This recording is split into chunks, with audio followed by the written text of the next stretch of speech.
जय माता दी।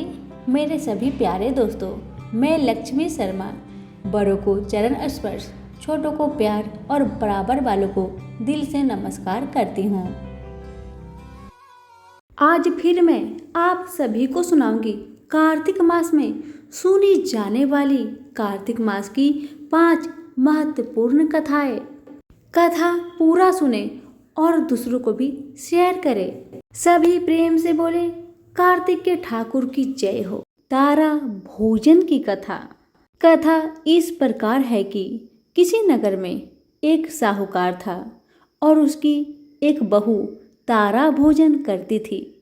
एक दिन उसने अपनी सास को कहानी सुनने को कहा तो सास ने मना कर दिया और कहा कि मुझे अभी अपनी पूजा करनी है।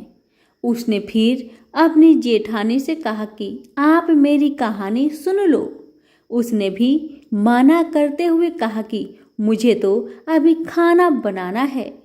उसने फिर अपनी देवरानी से कहानी सुनने को कहा तो उसने भी बहाना बना दिया कि बच्चों को देखना है।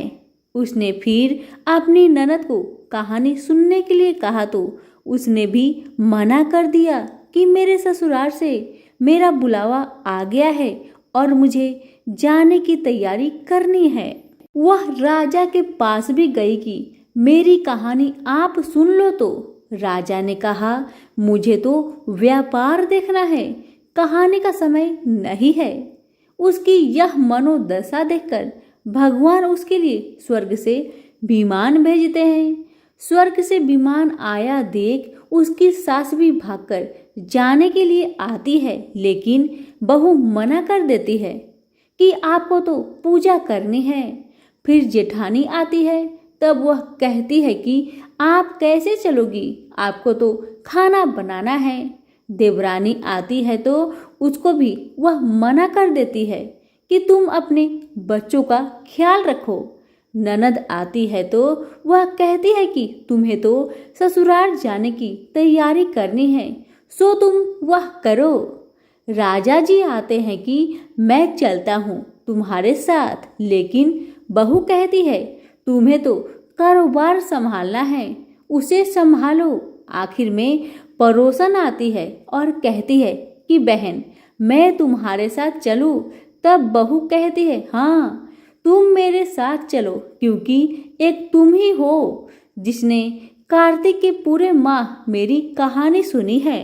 दोनों विमान में बैठकर स्वर्ग जाने लगते हैं। तभी रास्ते में ही बहू को अभिमान हो जाता है कि मैंने कार्तिक के पूरे माह व्रत किया और कहानी कही, इसलिए मुझे स्वर्ग का वास मिल रहा है। लेकिन मेरी पड़ोसन ने तो कहानी केवल सुनी है, व्रत नहीं किया, फिर भी मेरे वजह से इसे स्वर्ग का वास मिल रहा है। बहू यह विचार मन में सोचते जा रही थी कि अचानक भगवान ने वहीं से उसे विमान से नीचे फेंक दिया।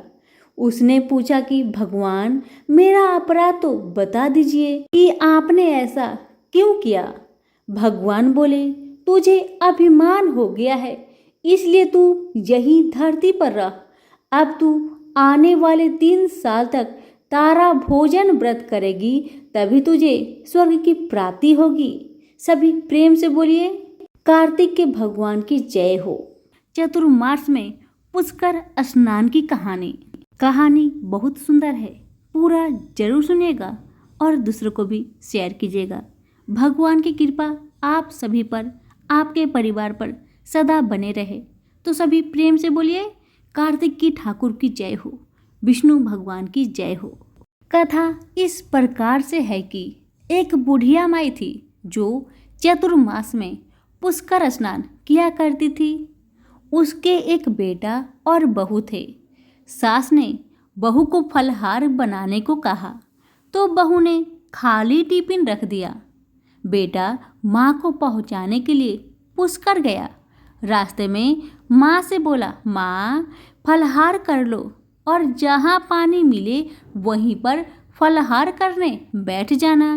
माँ ने वैसा ही किया तो भगवान की कृपा से खाली टिफिन में फल भर गया।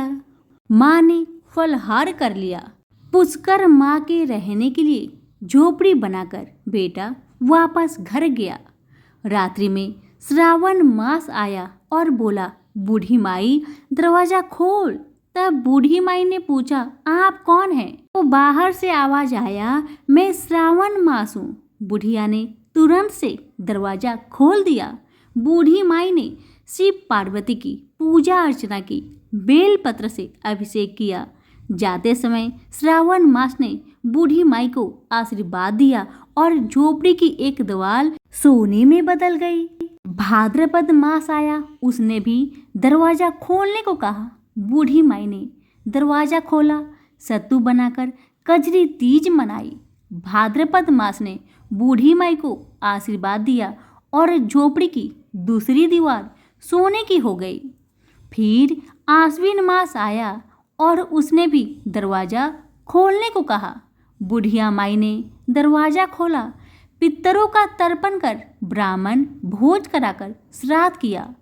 नवरात्रि में माँ दुर्गा को अखंड ज्योति जलाकर प्रसन्न किया। सत्य की विजय दिवस के रूप में बुराई का अंत की खुशी में दशहरा मनाया। आश्विन मास ने जाते समय प्रसन्न होकर तीसरी दीवार भी बहुमूल्य रत्नों से जदित कर दी और बूढ़ी माई को सदैव प्रसन्न रहने का आशीर्वाद दिया। इन सब के बाद कार्तिक मास आया, उसने भी दरवाजा खोलने को कहा। बुढ़िया माई ने दरवाजा खोला, अति प्रसन्न मन से कार्तिक स्नान किया, दीपदान कर दीपावली, गोवर्धन पूजा, भैया दूज, गोपाष्टमी, आंवला नवमी मनाई।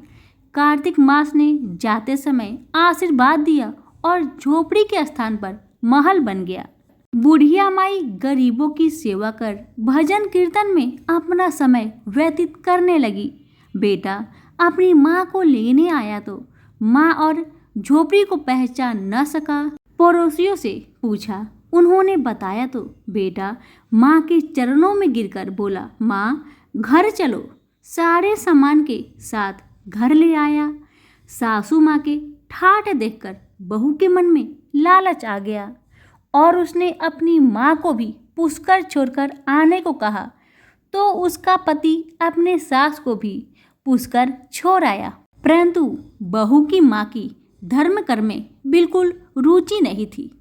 वह 4 समय भोजन करती और दिन भर सोती। 4 मास आए, 4 मास चले गए। झोपड़ी गिर गई और बहू की माँ गधी योनि में चली गई। क्योंकि औरत लक्ष्मी का रूप है और लक्ष्मी की तरह चंचल होना चाहिए। भगवान की पूजा और अतिथि का सम्मान और दान पुण्य करना चाहिए। बहू ने कहा, अब माँ को ले आओ। जब जमाई सासू माँ को लेने गया तो कहीं ना मिली। लोगों से पूछने पर लोगों ने बताया कि तेरी सास धर्म कर्म कुछ ना करती थी, खाती थी और सोती थी, जिससे वह गधी योनि में चली गई। जामाई गधी योनि को बांधकर घर ले आया। उसकी पत्नी ने पूछा, मेरी माँ कहाँ है? तब पति ने कहा, तेरे लालच की वजह से तेरी माँ गधी योनि में आ गई है।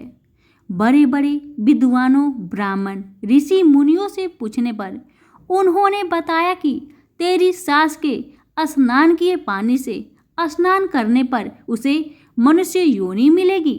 तब बहू ने ऐसा ही किया और उसकी माँ पुनः मनुष्य योनि में आ गई। हे राधा दामोदर, भगवान जैसा बुढ़िया माई को दिया वैसा सबको देना। कहानी कहने वाले, सुनने वाले और हुक्कारे भरने वाले सभी के परिवार पर अपनी कृपा बनाए रखना।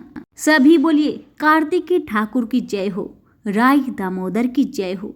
भगवान राम और लक्ष्मण जी की कहानी।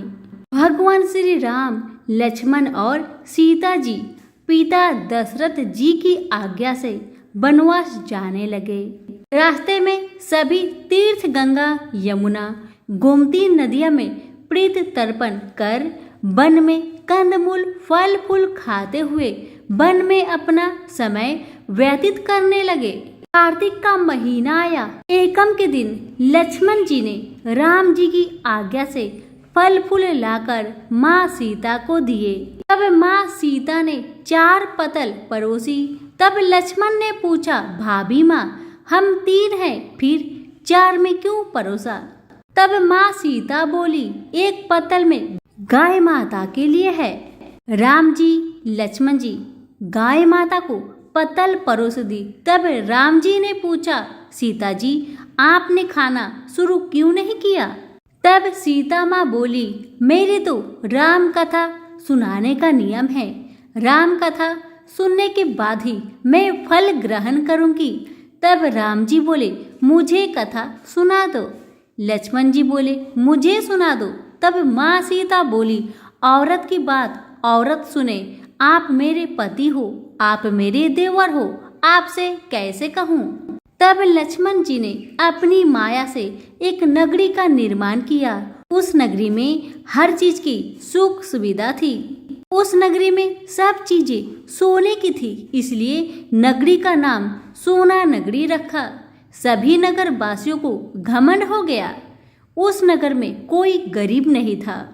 जब सीता जी कुएं पर पानी लेने गई और पनिहारिनों से राम राम किया तो कोई नहीं बोली। थोड़ी देर में एक छोटी कन्या आई। सीता जी उनसे राम राम बोली और कहा कि बाई, राम कथा सुनेगी? तब वह बोली, मेरे तो घर में काम ही काम है। सीता जी ने कहा, मेरे पति राम और देवर लक्ष्मण भूखे हैं। तब लड़की बोली, मेरी माँ मेरा इंतजार कर रही है। वह लड़की वहां से जाने लगी। तब माँ सीता के क्रोध से सारी नगरी साधारण सी हो गई। जब लड़की घर गई तो माँ बोली, बाई, ये क्या हुआ? तब लड़की बोली, मेरे को नहीं पता। वहां पर एक साध्वी बैठी थी, मुझे राम कथा सुनने के लिए बोली, पर मैं तो कथा नहीं सुनी। यदि उसने कुछ किया हो तो पता नहीं। तब उसकी माँ ने उसको वापस जाकर कथा सुनने को कहा। लड़की ने वापस जाकर कथा सुनने से मना कर दिया। तब उसकी बहू बोली, आपकी आज्ञा हो तो कहानी सुनकर मैं आती हूँ। जब बहू कुएं पर गई तो पानी भरे और खाली करे। तब सीता जी ने कहा, आपके घर पर कुछ काम नहीं है क्या? तब वह बोली, माता जी, मैं तो सारा काम करके आई हूँ। तब माँ सीता बोली, तू मुझे माँ कहकर बुलाई, यदि तुझे समय हो तो मेरी राम कहानी सुन लेगी। तब वह बोली, माता जी, कहानी सुनाओ, मैं प्रेम से कहानी सुनूंगी। सीता माता ने कहानी शुरू की। चंदन चौकी मोतिया हार, राम कथा महड़े हृदय रो आधार। राम कथा सुनाऊं, राम ने मनाऊं, राम कहे तो परदेश में जाऊं। सीता जी ने कहा, हे बाई, तूने मेरी मृत्यु लोक में मदद करी, भगवान तेरी स्वर्ग लोक में रक्षा करेंगे। सीता जी ने राम कथा सुनाई। बाई ने कथा सुनी। आओ राम, बैठो राम, जल भर झाड़ी लाई राम, केला रे दातुन लाई राम, ठंडा जल भर लाई राम, समडो पधारो राम। झगलैया टोपी लाई राम, करा किंगली लाई राम, स्वर्ण सिंहासन लाई राम, तापर आप बिराजो राम, झालर टिकारा लाई राम, शंख ध्वनि गरनाऊ राम, हिडवे हीरा सोवे राम, निरखता मन मोहे राम, चरण शरण में आई राम, शरण आपली ले लो राम। माखन मिश्री लाई राम, माखन मिश्री औरोगो राम, दूध भर कटोली लाई राम, मेवा चिरंजीवी परशुराम, खाती मीठी चाखा राम, चरखो परखो औरगो राम, रूच रूच भोग लगाओ राम, जो भावे सो ले लो राम, जल भर झाड़ी लाई राम, अभी आचमन करियो राम, देश्याम गमछो लाई राम, हाथ मुँह पोछ लियो राम, पुष्प सु सेज बिछाओ राम, अंतरिया छिड़काऊ राम, हिंगलू डोलिया डलारू राम, सीता जी चरण दबावे राम, सुख भर सेज पोढ़ो राम, हजार पंख डोलू राम, थामे राम महामे राम, रोम रोम में राम ही राम, घट घट माए बिराजो राम, मुख में तुलसी बोलो राम, बोलो पंछी राम राम, पूर्ण होवे मंगल काम। राम कथा पूर्ण हुई तो सीता जी ने कहा, हे भाई, तूने मेरी राम कथा सुनी, मेरी सहायता की। राम जी लक्ष्मण को जिमाया है, भगवान तेरी भी रक्षा करेंगे, तुझे स्वर्ग का सुख मिलेगा। सीता माता ने उपहार स्वरूप अपने गले का हार दे दिया। जब वह घर गई तो उसके मटका सब सोने के हो गए। सासू जी ने कहा, ये सब तू कहाँ से लाई? बहू ने कहा, मैंने सीता माता की राम कथा सुनी, ये सब उसी का फल है। सासू जी ने कहा, प्रतिदिन राम कथा सुन आना। बाई को राम कथा सुनते बहुत दिन हो गया। तब उसने माँ सीता से पूछा, इसका उद्धापन विधि बतलाओ। तब सीता जी ने कहा, 7 लड्डू लाना, 1 नारियल लाना, उसके 7 भाग करना, 1 भाग मंदिर में चढ़ाना, जिससे मंदिर बनावे जितना फल होता है, 1 भाग सरोवर के किनारे गाड़ देना, जिससे सरोवर खुदवाने जितना फल होता है, 1 भाग भगवत गीता पर चढ़ाना, जिससे भगवत गीता पाठ करवाने का जितना फल होगा, 1 भाग तुलसी माता पर चढ़ाना, जिससे तुलसी विवाह जितना फल होगा, 1 भाग कंवारी कन्या को देवे, जिससे कन्या विवाह जितना फल होगा, 1 भाग सूरज भगवान को चढ़ाना, जिससे 33 करोड़ देवी देवता को भोग लगाने जितना फल होगा। अब उनसे विधि पूर्वक उद्धापन कर दिया। माता सीता के पास आई, माता, मैंने तो विधि पूर्वक उद्धापन कर दिया।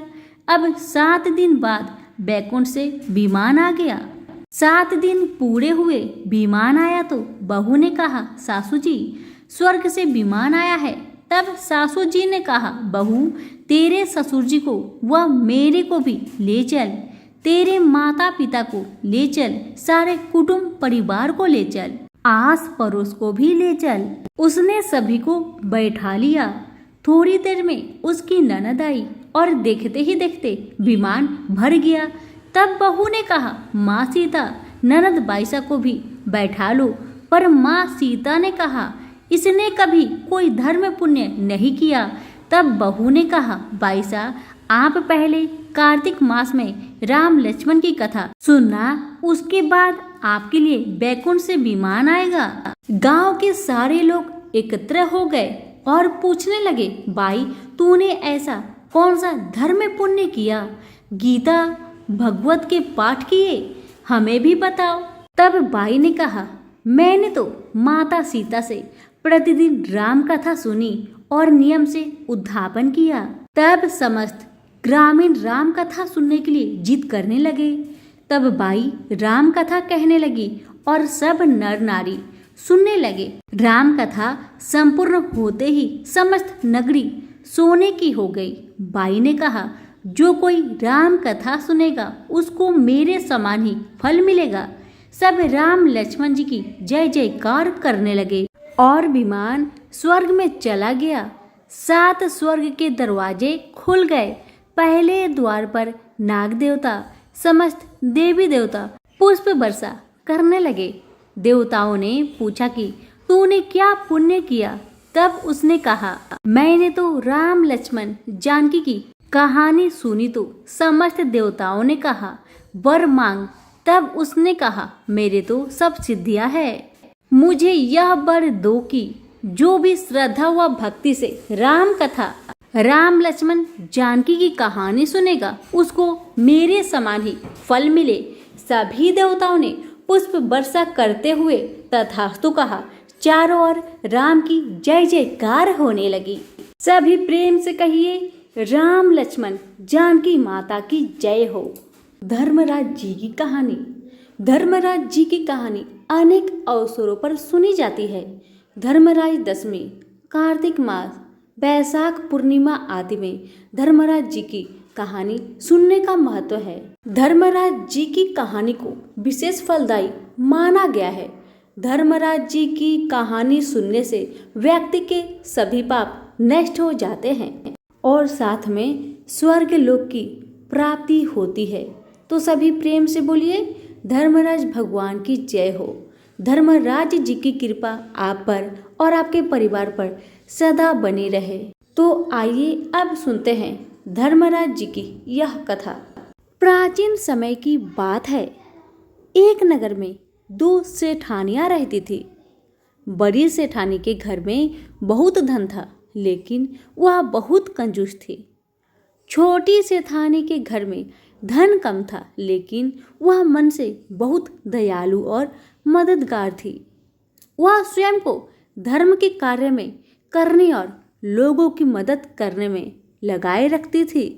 वह रोज सवेरे गंगा स्नान करने के लिए जाती, तुलसी माता, बर पीपल सिंचती, भगवान के मंदिर में जाकर पूजा पाठ करती और धर्मराज जी की कहानी सुनती। जबकि बड़ी सेठानी यह सब देखकर हंसती थी और कहती थी, पता नहीं दिन भर क्या फालतू की काम करती रहती है। इसी तरह से समय बीतने लगे और सेठानियां बूढ़ी हो गई। तब भगवान के घर से बुलावा आया।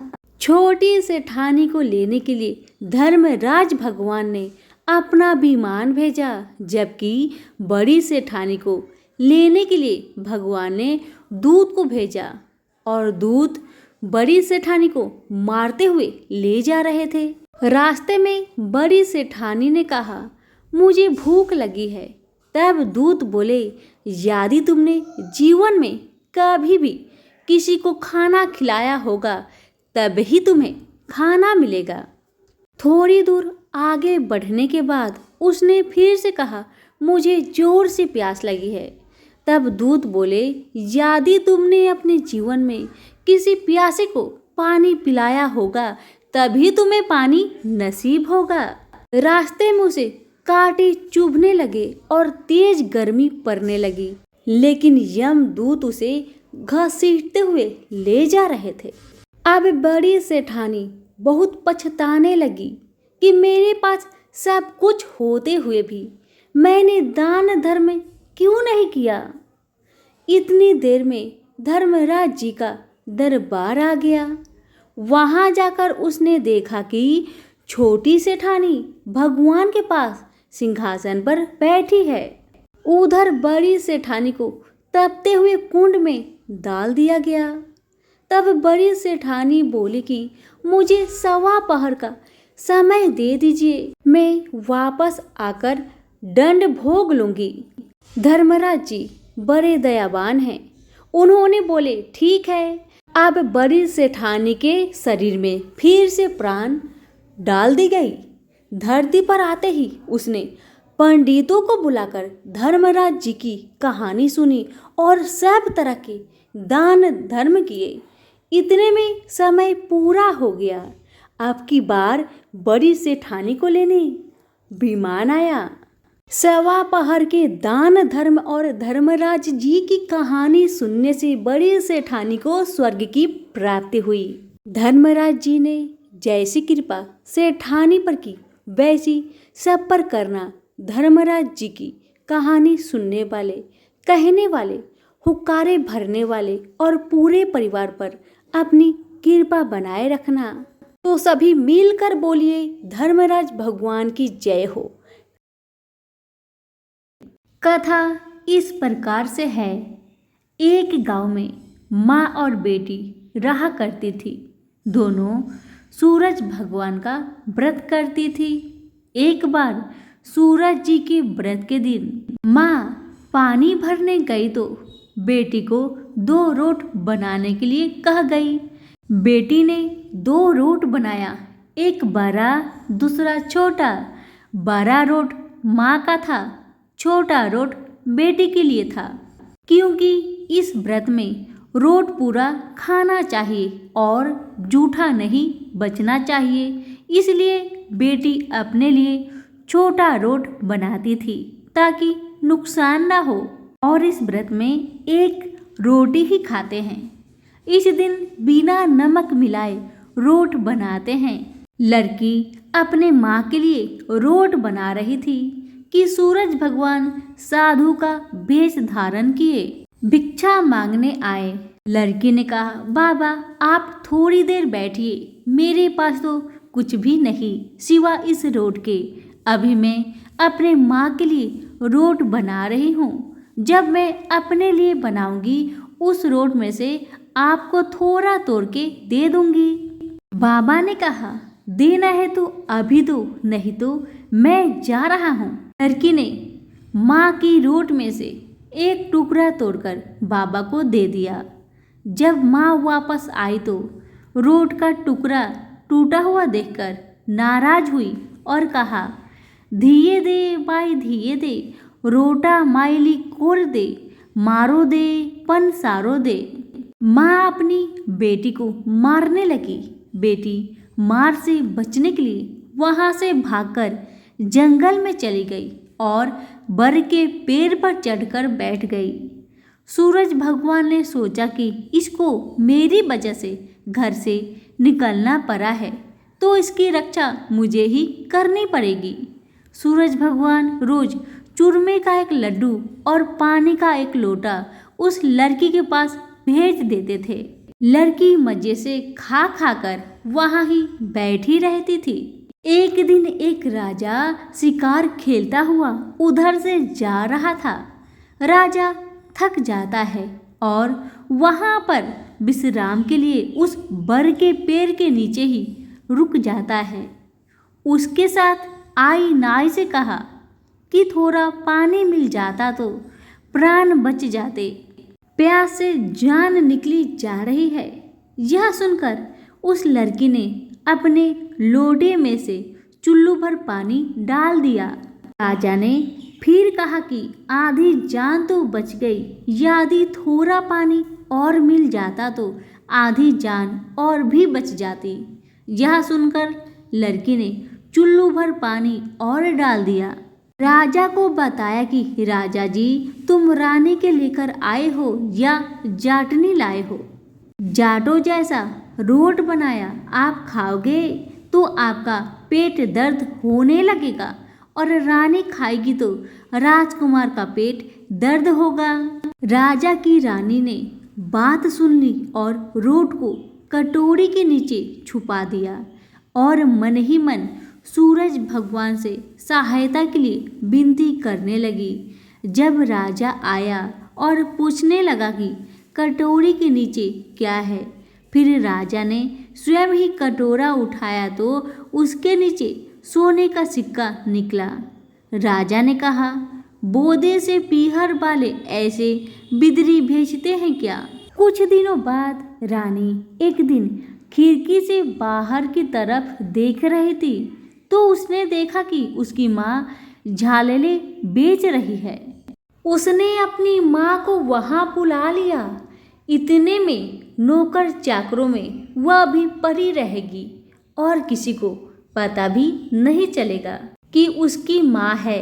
यह सोचकर उसने अपनी माँ को बुलाया, लेकिन वह आते ही फिर से वही बात दोहराने लगी, धिये दे माई धिये दे, रोटी माइली कोर, महरो दे पन सारो दे।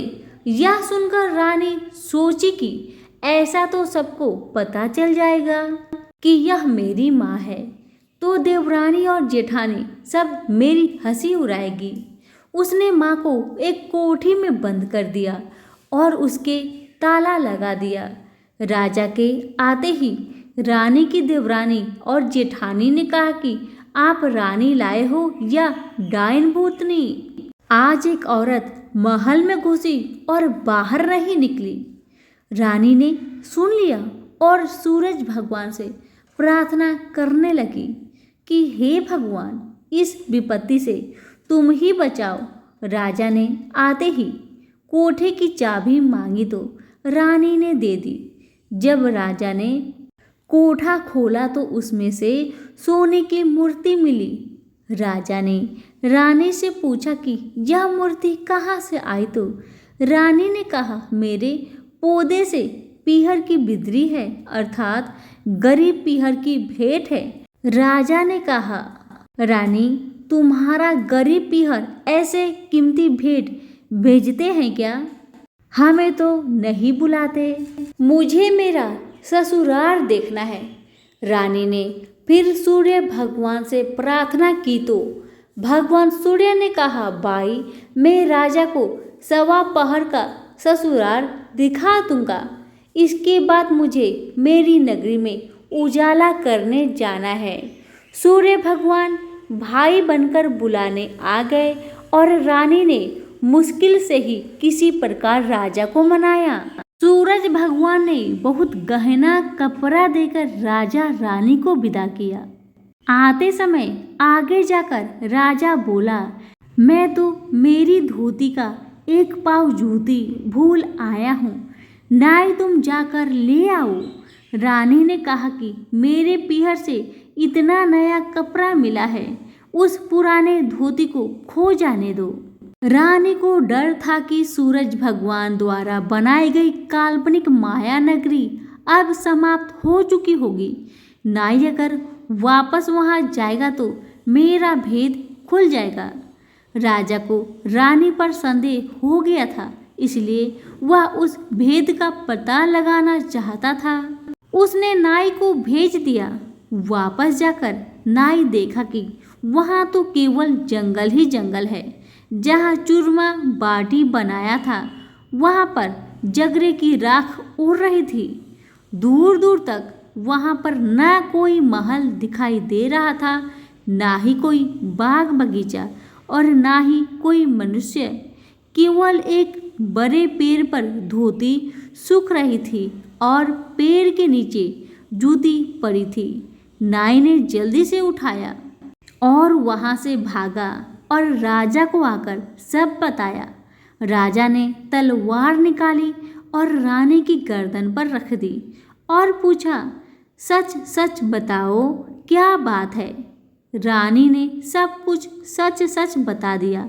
इस प्रकार सूरज भगवान के व्रत से ब्राह्मण की कन्या को जो राज्य सुख प्राप्त हो गया, जैसा सुख उसे मिला वैसा सुख कहानी कहने वाले सुनने वाले सबको प्राप्त हो।